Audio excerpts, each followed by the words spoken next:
Welcome to Goodwill Education guys, that is one stop destination for your English. और आज हम करने वाले हैं शुड विज़ार हिट मॉमी का पार्ट नंबर 2। तो जो भी स्टूडेंट्स क्या नाम है कोई भी वोकैबलरी अगर आपको समझ में नहीं आती है तो प्लीज़ आप क्या कर सकते हो, उसको नोट डाउन कर सकते हो अपने रजिस्टर के अंदर, आप उसे नोट डाउन कर सकते हो पार्ट 2 के लिए। अब देखो, जैसे ही ये जो जैक है उसका फादर जो का, उसने जैसे ही स्टोरी को मतलब लगभग फिनिश कर दिया है और उस मंत्र को पढ़ा है, जिस मंत्र की वजह से जो रॉजर स्कंक की स्मेल है वो चेंज होने वाली है रोजेस की स्मेल के अंदर। देखो यहाँ लिखा भी है वो रोजेस की स्मेल चाहता था। फिर ये मंत्र पढ़ा है जैक ने विजार्ड की आवाज़ निकाल के, ठीक है। फिर उसके बाद क्या होता है, अब आगे वो हमारे को पढ़ना है ना। तो देखो क्या लिखा है, he paused as a rapt expression. तो यहाँ पे रैप्ट का मतलब होता है दोस्तों मंत्र मुक्त कर देने वाला, कैप्टिटेटिव भी कह सकते हैं हम इसे, या फिर हम साथ के साथ कह सकते हैं जो एकदम से अटेंटिव सा एक्सप्रेशन हो, एकदम से मतलब कोई चीज़ जो है वो किसी व्यक्ति को स्तंभित कर दे, मतलब चौंका दे, ठीक है। तो जैसे ही वो पढ़ता है ये मंत्र, फॉर एग्जाम्पल मैं एक बार अगर बताऊँ आप लोगों को, वेट अ मिनट, हाँ, जैसे वो पढ़ता है आब्राकाडाब्रा होकस पू Roger Skunk how do you do roses boses pull an ear Roger Skunk you never fear bingo. अब वो थोड़ी देर के लिए एक स्टैचू बन जाता है, जैसे मानो ये बोलते ही, ठीक है। वो लिखा है he paused as a rapt expression, ठीक है, widened out from his daughter's nostrils. मतलब कि भाई ये जो उसका एक्सप्रेशन था, जो जैक का एक्सप्रेशन था, वो कहीं ना कहीं उसकी जो डॉटर की नॉस्ट्रल्स होती है ना, मतलब नाक के जो होल्स होते हैं, नॉस्ट्रल्स होती हैं, वो एकदम वाइड कर देता है। मतलब वो तो रैप्ट होता ही होता है, लेकिन वो तो काफ़ी ज़्यादा एकदम से स्टैचू सा हो जाता है, पॉज हो जाता है बोलते ही। इतने में उसकी जो बेटी है, जो जिसको वो स्टोरी सुना रहा है, उसकी जो नॉस्ट्रल्स होती हैं वो भी जैसे मानो ब्रॉड हो जाती हैं, वाइड हो जाती हैं। क्यों? क्योंकि वो भी काफ़ी ज़्यादा उस पर भी काफ़ी ज़्यादा इम्पैक्ट पड़ता है जब ये पॉइंट आता है। क्यों? क्योंकि उसे कहीं ना कहीं ऐसा फील हो रहा है कि अब रॉजर स्कंक जो है वो खुश हो जाएगा, और कहीं ना कहीं रॉजर स्कंक की जो लाइफ है वो थोड़ी ईजी हो जाएगी, ईजी गोइंग हो जाएगी। तो आई होप यहाँ तक आपको समझ में आ गया। अब आगे देखो क्या लिखा है, फोर्सिंग हर आईब्रोज अप, मतलब कि जो है लड़की, उसकी बेटी, ठीक है, उसके जो नॉस्ट्रल्स हैं वो तो वाइड हो ही गए हैं, साथ में उसकी जो आईब्रोज हैं, ठीक है, वो ऊपर की तरफ हो गई हैं आईब्रोज जो है उसकी, और उसका जो लोअर लिप है, जो नीचे वाला होठ है उसका लोअर लिप जो है वो थोड़ा वाइड हो गया है एक नॉइजलेस ग्रिन में। अब ये ग्रिन का मतलब क्या होता है मैं आपको बता देता हूँ। ग्रिन का मतलब होता है एक ब्रॉड स्माइल। तो कहीं ना कहीं उसके फेस पे एक ब्रॉड स्माइल होती है और थोड़ा सा वो रैप्ट अटेंशन के साथ थोड़ी देर के लिए पॉज भी हो जाती है उसी स्माइल के साथ। अब ये जो नॉइजलेस ग्रिन है, जो स्माइल है, ब्रॉड स्माइल जो है, जो कि वो इसलिए आई है क्योंकि कहीं ना कहीं रॉजर स्कंक की स्मेल जो है वो रोजेस की हो जाएगी और वो खुश हो जाएगा और उसकी लाइफ इजी हो जाएगी, और उसे कहीं ना कहीं बहुत अच्छा लगता है, जो को बहुत अच्छा लगता है जब ऐसा होगा, ठीक है। अब आगे लिखा है एन एक्सप्रेशन। अब ये जो नॉइजलेस ग्रिन वाला एक्सप्रेशन है, ये जो एक्सप्रेशन है कि भाई जो है उसकी बेटी वो नॉइजलेस ग्रिन के साथ एक्सप्रेस कर रही है, ठीक है, ये एक्सप्रेशन जो है उसने इनहेरिट करा है अपनी मम्मी से। उसकी बेटी ने एक्सप्रेशन किससे इनहेरिट करा है? अपनी मम्मी से। An expression in which Jack was startled, startled का मतलब होता है सरप्राइज हो जाना। तो यहाँ पे जैक बता रहा है कि ये जो एक्सप्रेशन जो दे रही है ये एक ऐसा एक्सप्रेशन है जो कई बार सरप्राइज के साथ जो है जैक अपनी वाइफ को रिकॉग्नाइज करता है इसी एक्सप्रेशन के साथ। तो यहाँ क्या लिखा हुआ है, जैक was startled to recognise his wife feeling pleasure at cocktail parties. Cocktail parties क्या होती हैं बेसिकली? जहाँ पे वाइन चलती है, ठीक है, खुली दारू चलती है, कॉकटेल पार्टीज इस तरीके से। थोड़ा मैंने इजी लैंग्वेज में बोल दिया, थोड़ा लोकल लैंग्वेज में बोल दिया, ठीक है। फीलिंग का मतलब यहाँ पे होता है दोस्तों to show but not actually. मतलब फीलिंग का मतलब है कि कोई चीज़ जताना लेकिन एक्चुअली में वो चीज़ एग्जिस्ट नहीं करती है। जैसा कि मैंने बताया, कोई चीज़ जताना लेकिन एक्चुअली में वो चीज़ एग्जिस्ट नहीं करती है। तो यहाँ पे क्या बोला गया है कि जैक जो है वो बोल रहा है कि उसकी बेटी के जो एक्सप्रेशंस थे वो वैसे ही थे जैसे कभी कभी उसकी वाइफ के होते हैं, जब उसकी वाइफ कॉकटेल पार्टीज में होती है और वो ऐसा शो कर रही होती है जैसे मानो उसे बहुत ज़्यादा मज़ा आ रहा है, ठीक है। तो यहाँ पे ये लाइन जो है, आई होप आपको इसका मतलब समझ में आ गया कि कई बार ऐसा जो एक्सप्रेशन है नॉइजलेस ग्रिन वाला, ब्रॉड स्माइल वाला, ये ऐसा शो करता है उसकी वाइफ जो है वो जब कॉकटेल पार्टीज में होती है तो वो ऐसे एक्सप्रेशन को रखती है और ये शो कर रही होती है कि उसे मज़ा आ रहा है पार्टी में, लेकिन एक्चुअली उसे मज़ा नहीं आ रहा होता, ठीक है। And all of a sudden he whispered, ठीक है। अब इतने में जैसे ये बातें चल रही हैं, इतने में जो जैक है वो क्या करता है, वो विस्पर करता है, मतलब धीमी आवाज़ में बोलता है, जो को बोलता है थोड़ा इफेक्ट डालते हुए स्टोरी के अंदर कि भाई जैसे ही ये मंत्र पूरा पढ़ा गया तो इतने में जो पूरा का पूरा घर था, विजार्ड का जो घर था, वो रोजेस की स्मेल से भर गया। अब इतने में रॉजर फिश क्राइड, वो कहता है कि भाई रॉजर फिश जो है वो चिल्लाया, जैसे ही स्मेल चेंज हुई उसकी, तो रॉजर फिश जो है वो चिल्लाया और विजार्ड ने बहुत ही ज़्यादा क्रैंकी बिहेवियर के साथ, अब यहाँ पे क्रैंकी का मतलब क्या है मैं आप लोगों को बता दूं, मतलब थोड़ा सा एक कहते हैं ना थोड़ा सख्त आवाज़ के साथ या फिर थोड़ा सा अकड़ के बोलना, ठीक है। तो विजार्ड जो है जैसे ही उसने स्मेल को चेंज कर दिया रॉजर फिश का, तो उस पर्टिकुलर पॉइंट ऑफ टाइम पे उसने क्या करा, थोड़ी सी अकड़ के साथ बोला कि भाई इसके तो कितने रुपए लगेंगे, 7 पेनीज लगेंगे। कितने लगेंगे? 7 पेनीज लगेंगे, जैसा कि मैंने आपको बताया। लेकिन इतने में जो डैडी करके इंटरप्ट करती है अपने फादर को और कहती है कि डैडी व्हाट, डैडी बोलता है भाई व्हाट, क्या हुआ? तो इतने में वो कहती है रॉजर स्कंक, आपने रॉजर फिश बोल दिया। तो देखो आपके ऊपर रॉजर फिश लिखा हुआ है, तो बेसिकली ये कोई मिसप्रिंट नहीं है यहाँ पे। तो जैक है वो स्टोरी सुनाते सुनाते क्या करता है, रॉजर फिश बोल देता है रॉजर स्कंक की जगह। तो वो उसको करेक्ट करती है, कहती है Roger Skunk, you said Roger fish, आपने रॉजर फिश बोला। तो कहता है कि हाँ भाई, हाँ रॉजर स्कंक, सही सही सही कहा आपने। You said Roger fish, wasn't that silly? तो ये जो wasn't that silly है, तो ये जो डायलॉग है दोस्तों बेसिकली क्या नाम है, इसकी बेटी का है कि भाई आपने ऐसा बोल दिया, तो it was looking as a silly thing. तो इतने में जो उसका फादर है वो कहता है very silly of your stupid old daddy, मतलब तुम्हारे जो पापा हैं वो सच में एक स्टूपिड ही हैं, वेरी सिली।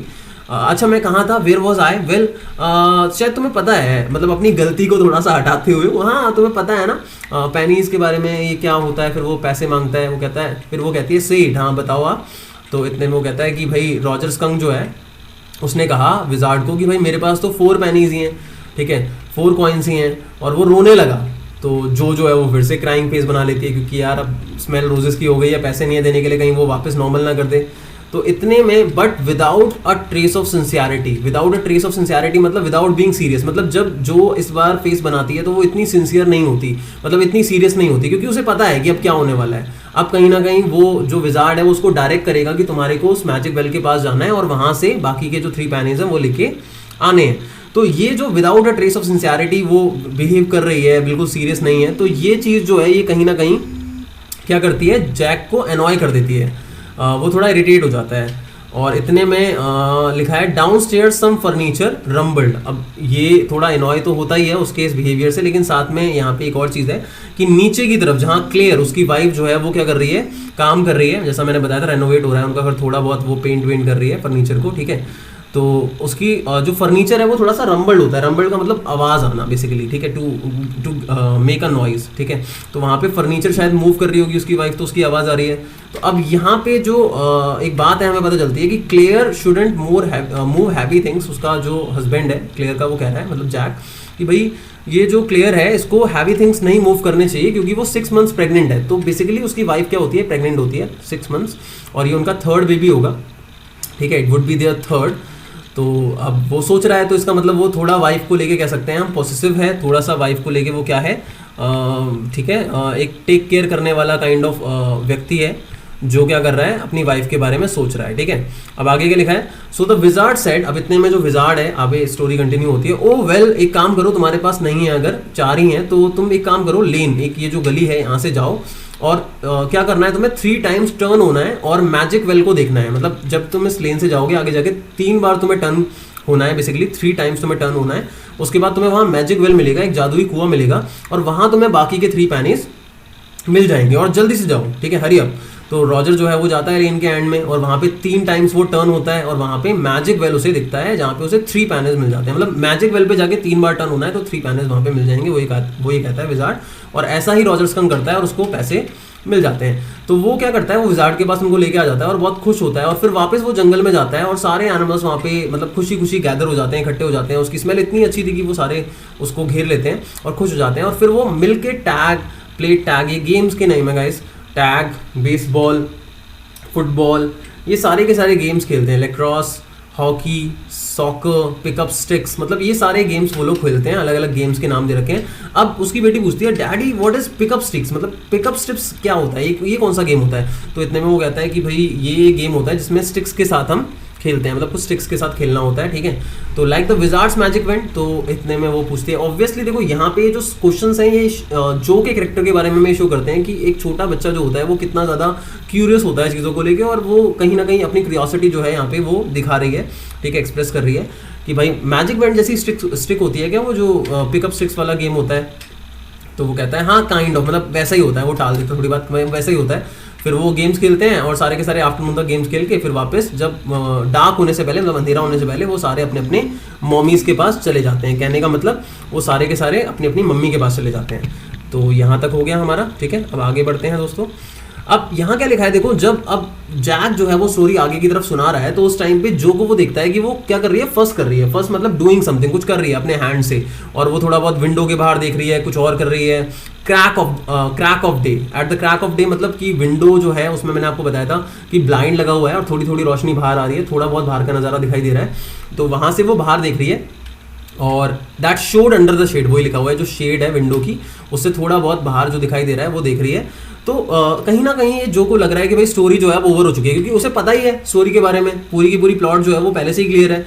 तो जैक जो है वो कहता है भाई जैक को बिल्कुल भी पसंद नहीं है कि यार जो लड़कियां होती हैं, जो वुमेन होती हैं, वो चीज़ों को ग्रांटेड ले लेती हैं। ग्रांटेड का मतलब होता है कि भाई कहीं ना कहीं बड़े हल्के में ले लेती हैं, या फिर कह सकते हैं कि जैसे एक हिंदी के अंदर भी होता है, ठीक है, कि घर क्या होता है वो, घर की मुर्गी दाल बराबर बराबर ऐसे करके कुछ होता है। Is there something like this? हाँ, मतलब कि भाई कहने का ये है कि तुम्हें कोई भी चीज़ इजीली मिल जाती है तो तुम उसे इतना ज़्यादा इंपॉर्टेंस पे नहीं करते। तो ये स्टोरी जो है इसको लेके जो अब जो है उसका जो बिहेवियर है वो बिल्कुल भी अच्छा नहीं लग रहा। जैको तो कह रहा है कि भाई ये जो वुमेन होती हैं सारी चीज़ें ग्रांटेड ले लेती हैं, और यहाँ पे वो अपनी वाइफ को भी शायद रेफर कर रहा होगा।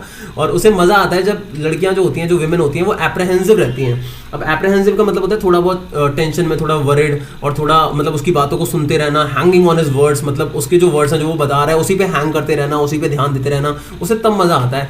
नाउ जो आर यू लिसनिंग, वो इतने में अपनी बेटी को कहता है कि भाई तुम सुन रही हो हैं? तो वो कहती है यस यस, मतलब मैं सुन रही हूँ।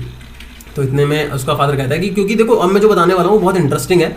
अब देखो जब जो ये क्या नाम है रॉजर स्कंक अपने घर पे गया तो उसकी मम्मी ने पता है क्या कहा।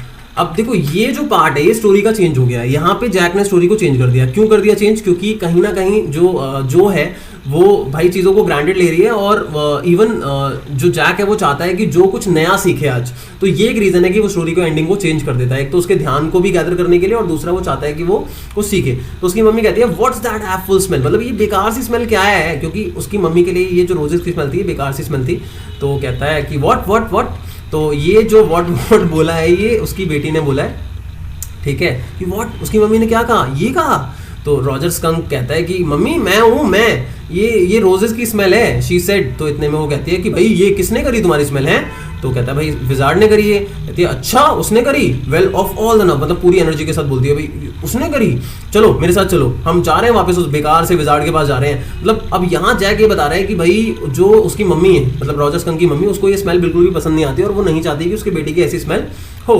तो जो इतने में खड़ी हो जाती है और अपने उसके जो हैंड्स होते हैं वो डैबलिंग कर रहे होते हैं, और डैबलिंग का मतलब होता है मूव करना एयर के अंदर विद जेन्युइन फ्राइट, मतलब उसे डर लग रहा होता है, उसे मतलब वो वरिड हो जाती है कि भाई उसके पापा अब क्या बताने वाले हैं उसको, कहीं ना कहीं उसके पापा क्या बोलने वाले हैं। तो इतने में भाई वो कहती है बट डैडी, मतलब वो अपने पापा को बोलती है। Then he said about the other, मतलब अब वो अपनी स्टोरी कंटिन्यू करते रहता है कि ही said about the other little animal run away, मतलब वो अपने डैडी को बोल रही है कि क्या नाम है कि भाई आप ये ध्यान रखो कि फिर अगर ये स्मेल अगर उसकी चली जाएगी तो ये जो बाकी के जो एनिमल्स हैं वो भाग जाएंगे, आपको ये ध्यान रखना होगा, ठीक है। तो ये देखो ध्यान से समझना है इस बात को, जो मैंने लास्ट स्टेटमेंट बोली है उससे आपको क्लियर होगा। फिर से बता देता हूँ मैं एक बार, हाँ, कि जब वो जा रही है उसकी मम्मी लेके विजार्ड के पास, तो ऑब्वियसली जो को समझ में आ रहा है वो क्यों ले जा रही है उस स्मेल को वापस कराने के लिए। तो जो खड़े होके मतलब थोड़ा डर के बोल रही है डैडी, लेकिन क्या नाम है फिर तो भाग जाएंगे ना सारे के सारे जो एनिमल्स हैं जो उसे पसंद करते हैं, अब उसके साथ खेल रहे थे, वो सारे भाग जाएंगे। ही said about the other little animals run away, ठीक है।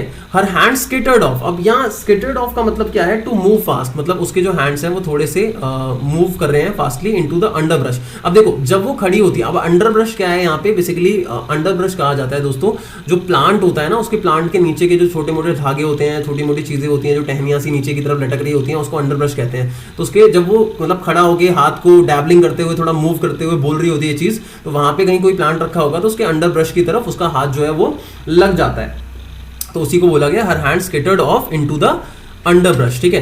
तो यहाँ पे जो है वो इस बात को एक्सेप्ट नहीं कर पा रही है, डाइजेस्ट नहीं कर पा रही है कि उसकी मम्मी जो है उसकी स्मेल वापस चेंज कराने वाली है, नॉर्मल कराने वाली है। तो all right he said, but mommy all the other little animals run away and she said, ठीक है।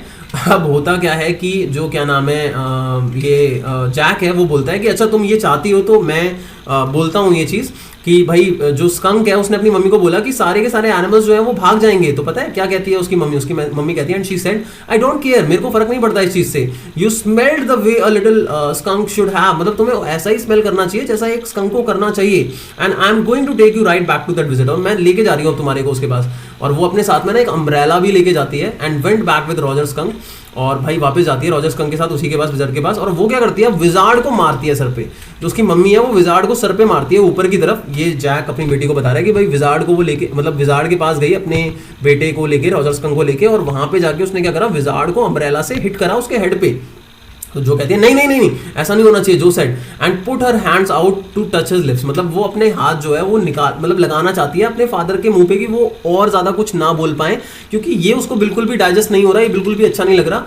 Yet even in her agitation, मतलब वो थोड़ा एजिटेट हो जाती है, इरिटेट हो जाती है, सब कुछ सुन के did not quite dare to stop, मतलब उसके इरिटेशन के अंदर भी वो कंप्लीटली मतलब हिम्मत नहीं कर पाती to stop the source of truth. कहने का मतलब ये है दोस्तों कि यहाँ पे जो सोर्स ऑफ ट्रुथ है वो क्या है, सोर्स ऑफ ट्रुथ मतलब कि जो रियलिटी है अभी स्टोरी में जो आने वाली है, जो सोर्स ऑफ ट्रुथ है वो ये है कि जो विजार्ड है उसको उसकी मम्मी हिट करेगी, रॉजर स्कंक की मम्मी हिट करेगी। तो वो यही लिखा हुआ है कि भाई yet even in her agitation, मतलब अपने एजिटेशन के अंदर, अपने गुस्से के अंदर, मतलब उसके अंदर इतनी हिम्मत नहीं होती कि वो रोक सके सोर्स ऑफ ट्रुथ को, क्योंकि ऑब्वियसली वो कोशिश कर रही है अपने फादर के लिप्स को मतलब ढकने की, उन्हें चुप कराने की, लेकिन वो नहीं करवा पा रही है। तो उसे पता है कि वो सोर्स ऑफ ट्रुथ जो है, जो उसके फादर कहने वाले हैं, वो उसको अब रोक नहीं पाएगी। उसके फादर ने जो कहना है वो कह दिया है, ठीक है, लेकिन फिर भी उसके अंदर एक इंस्पिरेशन आता है, वो अपने फादर को रोक नहीं पाई है, उसके अंदर इंस्पिरेशन आता है और वो कहती है कि भाई देन द विजार्ड हिट हर, मतलब कि जो विजार्ड है, मतलब जब मम्मी ने विजार्ड को हिट करा ना, तो विजार्ड ने उल्टा मम्मी को हिट करा on her head, sorry on the head and did not change the little skunk back. मतलब जब उसके फादर स्टोरी सुना रहे हैं, ध्यान से सुनना मेरी बात, जब उसके फादर ये स्टोरी सुना रहे हैं कि मम्मी गई और मम्मी ने विजार्ड को हिट करा और स्मेल वापस नॉर्मल करने के लिए बोला, तो उसने अपने ही वर्ड्स में जो है उसने अपने ही वर्ड्स में बोल दिया कि फिर क्या हुआ उसके बाद जब मम्मी ने विजार्ड को हिट करा, विजार्ड ने उल्टा मम्मी को हिट करा और फिर स्कंक की स्मेल को वापस चेंज नहीं किया, क्योंकि ये जो एंडिंग है ये जो चाहती है, मैं आपको बता दूं, ये जो एंडिंग है ये जो चाहती है कि जो स्कंक की स्मेल है वो रोजेस की स्मेल ही रहनी चाहिए। तो अब फादर जो है उसके बोलते हैं नहीं नहीं ऐसा नहीं हुआ, he said, the wizard said okay. तो विजार्ड जो है जब उसको हिट करती है उसकी मम्मी रॉजर स्कंक की, तो विजार्ड कहता है ठीक है ओके, एंड रॉजर स्कंक जो है फिर अब उसकी स्मेल रोजेस की नहीं रहती, उसकी वापस स्मेल जो है वो चेंज हो जाती है और ही स्मेल्ड वेरी बैड अगेन, मतलब उसकी स्मेल वापस चेंज हो जाती है। अब जो है वो मिमियाने लगती है, but the other little animal, मतलब अब वो कुछ बोलना चाहती है लेकिन ऐसे करके मतलब वो कुछ मुंह बना रही होगी और कुछ बोल रही होगी, मिमिया रही होगी, ठीक है, क्योंकि छोटी सी बच्ची है भाई, अब ये सब कुछ हो रहा है, उसे बिल्कुल अच्छा नहीं लग रहा, वो इमोशनल हो गई है, तो वो ये सब कह रही है। लेकिन इतने में उसके फादर कहते हैं जॉइने ये जो का ही पूरा नाम है, ठीक है, इट्स डैडी स्टोरी, ये तुम्हारे पापा की स्टोरी है, और shall daddy not tell you any more stories, की मतलब तुम चाहती हो कि मैं तुम्हें और स्टोरीज ना सुनाऊं। और अब उसका जो ब्रोड सा फेस होता है दोस्तों, जो उसकी बेटी का ब्रोड सा फेस होता है, वो अपने फादर को देख रहा होता है किसकी तरफ, साइफ्टेड लाइट। अब साइफ्टेड लाइट क्या होता है, मैंने आपको बताया था, जो ब्लाइंड है उनकी विंडो का, उसमें से जो थोड़ी थोड़ी रोशनी आ रही है छन के, उसको ही बोला गया है यहाँ साइफ्टेड लाइट। एस्टाउंडेड का मतलब होता है कहीं ना कहीं शॉक के साथ वो देख रही होती है अपने फादर को, क्योंकि अब उसकी तो चल नहीं रही है, उसके फादर जो है मान ही नहीं रहे कहीं ना कहीं। And this is what happened then, मतलब यही होता है, this is what happened then. अब उसके बाद उसका फादर बोलता है भाई यही हुआ, उसके बाद फिर Roger skunk and his mommy, मतलब जो दोनों हैं वो वापस आ गए अपने घर पे, ठीक है। बोलता है कि रॉजर स्कंक और उसकी मम्मी वापस आ गए, फिर उन्हें वो जो नॉर्मल एंडिंग थी कि फिर उसके पापा ट्रेन से वापस आ जाते हैं, ट्रेन की सीटी की आवाज़ आती है, वही नॉर्मल एंडिंग जो थी। मैं आपको बता दूं अगर किसी को नहीं पता कि स्टोरी की पहले की स्टोरीज जो हुआ करती थी उसमें एंडिंग ये होती थी कि स्कंक प्रॉब्लम सॉल्व करा के अपने घर जाता था, उसकी मम्मी खाना बना रही होती थी और फिर उसके पापा जो थे वो ट्रेन से वापस आते थे और ट्रेन की सीटी की आवाज़ आती थी। लेकिन इस बार उसने स्टोरी को चेंज कर दिया है, जैक ने स्टोरी को चेंज कर दिया है, सबक सिखाने के लिए भी और इसलिए भी क्योंकि वो उसे कुछ सिखाना चाहता है। किसको? अपनी बेटी को। क्या सिखाना चाहता है वो अभी पता चलेगा, ठीक है। अब वो वापस घर जाते हैं, स्टोरी की एंडिंग थोड़ी डिफरेंट हो गई, ठीक है। अब वो वापस घर जाते हैं, फिर वही सेम स्टोरी की भाई वू वू वू शू शू शू, मतलब ये ट्रेन की आवाज़ है, छुक छुक छुक छुक छुक छुक, मतलब इस तरीके से ट्रेन जो चलती है वैसे ही वो आवाज़ें निकाल रहा है जैक कि भाई ट्रेन है वो आती है। और उसके जो डैडी हैं स्कंक के, वो बॉस्टन से वापस आ जाते हैं इस जगह पे वो गए थे, और फिर वो ये खाना खाते हैं, lima beans, celery, liver, mash potatoes, pie oh my for dessert, मतलब ये कोई डिश का नाम होगा डेजर्ट में जो मीठी होती है, ठीक है। तो ये सब वो खाते हैं। और फिर रॉजर स्कंक जो है वो जब बेड में होता है तो उसकी मम्मी उसके पास आती है और उसको हग करती है। अब ये स्टोरी चल रही है कि उसकी मम्मी उसके पास आती है और हग करती है और कहती है कि भाई अब तुम्हारी स्मेल जो है वो ठीक है, he smell like her little baby, मतलब जैसा मेरा बेटा था वैसा ही वो स्मेल कर रहा है, मुझे ये बहुत अच्छा लग रहा है और मुझे तुम बहुत पसंद, मैं तुम्हें बहुत पसंद करती हूँ। And that's the end of the story. और यहाँ पे स्टोरी एंड हो जाती है। तो इतने में जो है वो कहती है बट डैडी व्हाट, मतलब वो कहता है क्या हुआ, but daddy then did the other animals run away. वो पूछती है कि पापा अब वो जो एनिमल्स हैं वो जो नहीं खेलते थे वो तो वापस चले गए होंगे ना, मतलब वो नहीं अब उसके साथ खेलते होंगे। तो कहता है नहीं नहीं नो, बिकॉज इवेंचुअली मतलब at the end they got used to, मतलब वो लोग हैबिचुअल हो गए, यूज टू मतलब हैबिचुअल हो गए, द वे ही वॉज, जैसा वो था वैसा ही, and did not minded at all, मतलब उनको अब कोई परवाह नहीं थी इस चीज़ की भाई क्या कैसा स्मेल करता है वो नहीं करता, वो सब उसके साथ खेलते थे। अब व्हाट्स द इवन शिलाडे, अब ये जो यहाँ लिखा हुआ है इवन शिलाडे, ये बेसिकली इवेंचुअली को प्रोनाउंस कर रही है जो, जब उसके फादर इवेंचुअली बोलते हैं तो शायद वो उसके मतलब को नहीं समझ पाती, उसके प्रोनाउंसिएशन को नहीं समझ पाती, तो वो अपने फादर से पूछती है कि व्हाट्स इवेंचुअली, मतलब ये इवेंचुअली मतलब क्या है, ये क्या बोला आपने। तो वो ऐसे ही एमी बोल देता है भाई इन अ लिटिल वाइल, मतलब थोड़े टाइम बाद, इन अ लिटिल वाइल कुछ टाइम बाद, ठीक है। लेकिन इसका मतलब एक्चुअली एट लास्ट होता है, ठीक है। तो उसने एमी बस बोल दिया होगा, टरकाने के लिए बोल दिया होगा, ठीक है, क्योंकि उसे नीचे जाना था अपनी वाइफ के पास। And that was a stupid mummy. अब जो है वो कहती है कि भाई ये तो बड़ी बेवकूफ सी मम्मी थी, जिसने बड़ा गलत किया, ऐसा नहीं करना चाहिए था अपने बेटे के साथ। तो अब भाई जैक जो है वो डिफेंड कर रहा होता है, वो कहता है नहीं ऐसा नहीं है, उसकी मम्मी एकदम ठीक थी, उसकी मम्मी ने सही बोला। He said with rare emphasis, rare emphasis का मतलब ये बहुत ही कम एम्फेसाइज करके ऐसे दबाव में बोलता था जो जैक था, मतलब थोड़ा दबाव डाल के, एम्फेसिस मतलब जोर डाल के वो बोलता है, और वो ऐसा ज्यादातर नहीं करता लेकिन आज वो कर रहा है जैक उसका father. And believe from her expression that, मतलब कहीं ना कहीं जब वो ऐसा बोलता है ना कि इट वाज नॉट, ऐसे करके बोलता है कि नहीं ऐसा नहीं है, उसकी मम्मी बिल्कुल ठीक थी अपनी जगह पे, तो उसकी बेटी जो है उसको भी रियलाइज हो जाता है कि he was defending his own mother, मतलब जैसे मानो वो कुछ या तो डिफेंड कर रहा है, अपनी मम्मी को डिफेंड कर रहा है, या फिर something as odd. Something as odd मतलब ये, और समथिंग एज ऑड वाला जो है वो ज्यादा करेक्ट रहेगा यहाँ पे, कि उसकी बेटी को थोड़ा अजीब लगता है। समथिंग एज ऑड मतलब थोड़ा अजीब लगता है उसके पापा जो जोर डाल के बोलते हैं ना इट वाज नॉट, इस तरीके से। लेकिन यहाँ पे हम ये भी कह सकते हैं दोस्तों कि वो डिफेंड इसलिए कर रहा होता है रॉजर की मम्मी को, क्योंकि हमने पहले भी पढ़ा था कि जो रॉजर स्कंक है, जो रॉजर स्कंक का कैरेक्टर है, उसमें जो जैक है, पार्ट 1 में मैंने बताया था, जैक जो है वो अपने खुद के कैरेक्टर को देखता है। क्यों देखता है? क्योंकि शायद जैक के बचपन के अंदर भी कोई ऐसा चाइल्डहुड ह्यूमिलेशन था जो हुआ था जब बच्चे उसके साथ नहीं खेला करते थे। तो शायद रॉजर स्कंक का कैरेक्टर जो है उसके अंदर वो अपने आप को देखता है, जो रॉजर स्कंक है उसके कैरेक्टर के अंदर जैक अपने कैरेक्टर को देख रहा है, और शायद रॉजर स्कंक की मम्मी के कैरेक्टर के अंदर जो जैक है वो अपनी मम्मी के कैरेक्टर को देख रहा है। क्योंकि जब जैक छोटा था तो शायद जब उसका कोई फ्रेंड नहीं था तो उसकी मम्मी ही उसको सपोर्ट किया करती थी, उसकी मम्मी उसके लिए बहुत ज्यादा लविंग थी।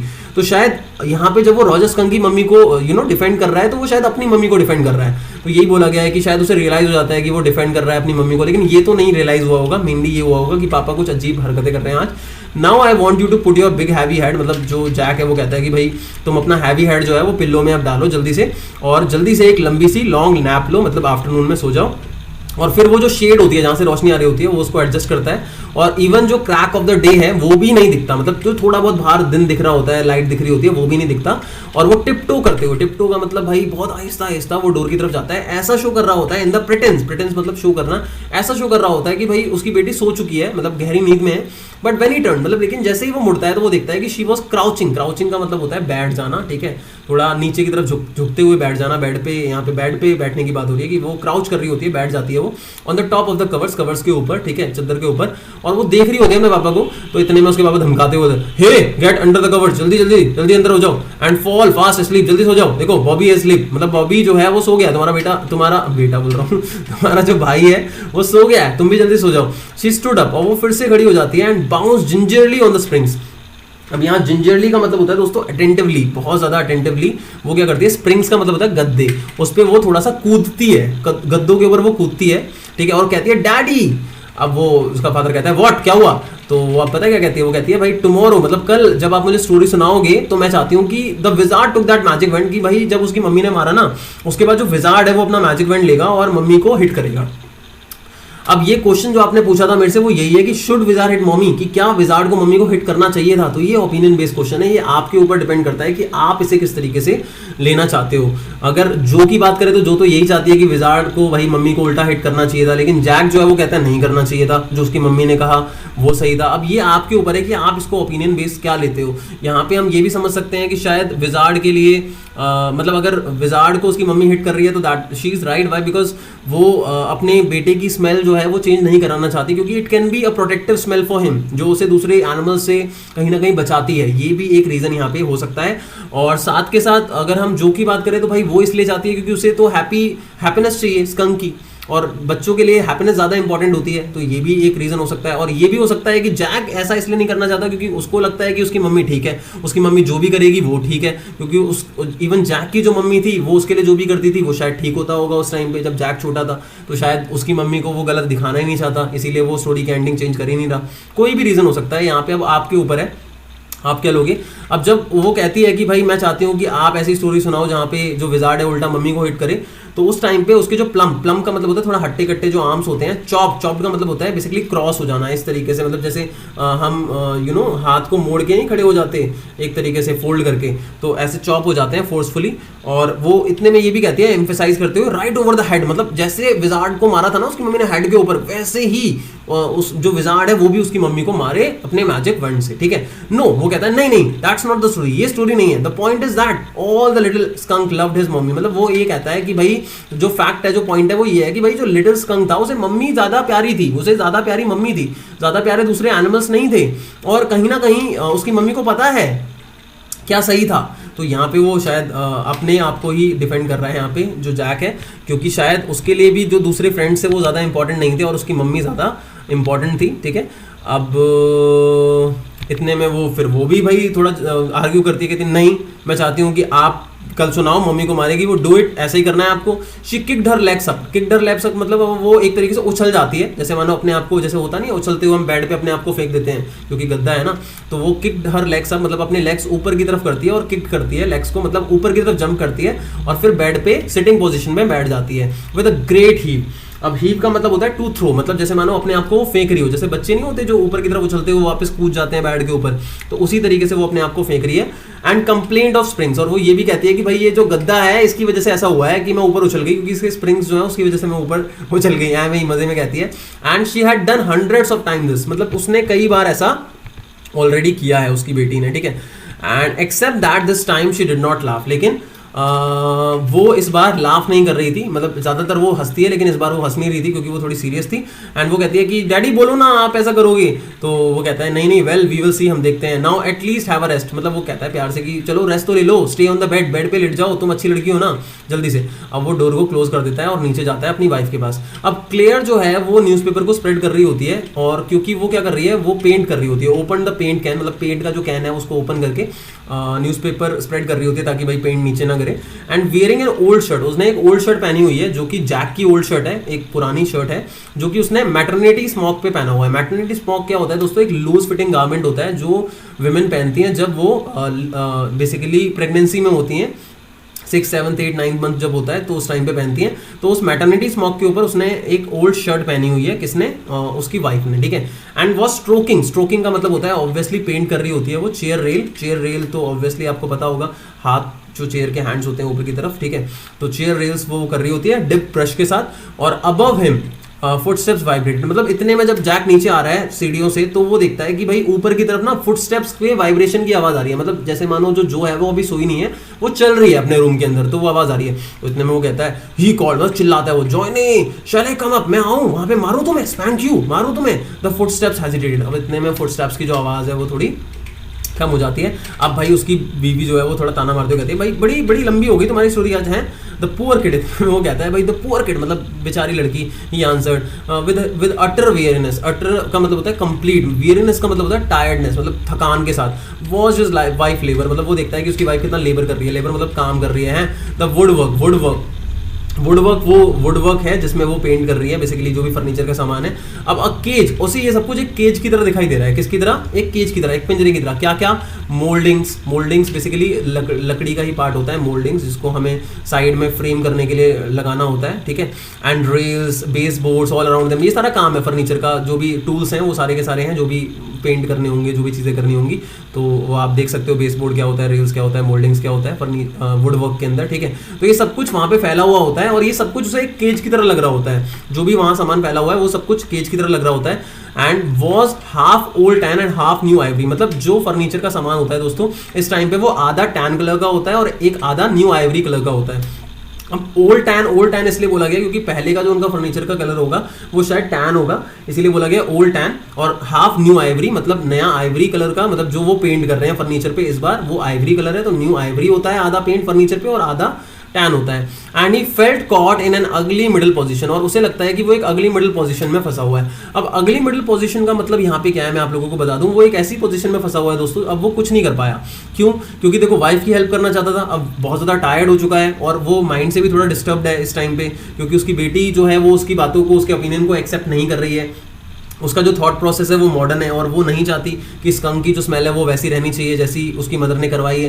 तो यहाँ पे ना तो वो अपनी बेटी को सेटिस्फाई कर पाया है, ठीक है, और ना ही वो कहीं ना कहीं अपनी वाइफ की हेल्प कर पाया है। देखो दोनों तरीकों से ले सकते हो, इस तरीके से भी ले सकते हो कि अगली मिडिल पोजीशन है कि वो अपनी वाइफ के साथ भी अब टाइम स्पेंड नहीं कर पाएगा, डिस्टर्ब है माइंड से, और दूसरा कि उसकी बेटी जो है वो भी बिल्कुल सेटिस्फाइड नहीं है। और अगर आप अगली मिडिल पोजीशन जो है वो जो के पॉइंट ऑफ व्यू से लेते हो तो आप ये भी कह सकते हो कि जो है वो बिल्कुल भी स्टोरी से सेटिस्फाइड नहीं है, ठीक है।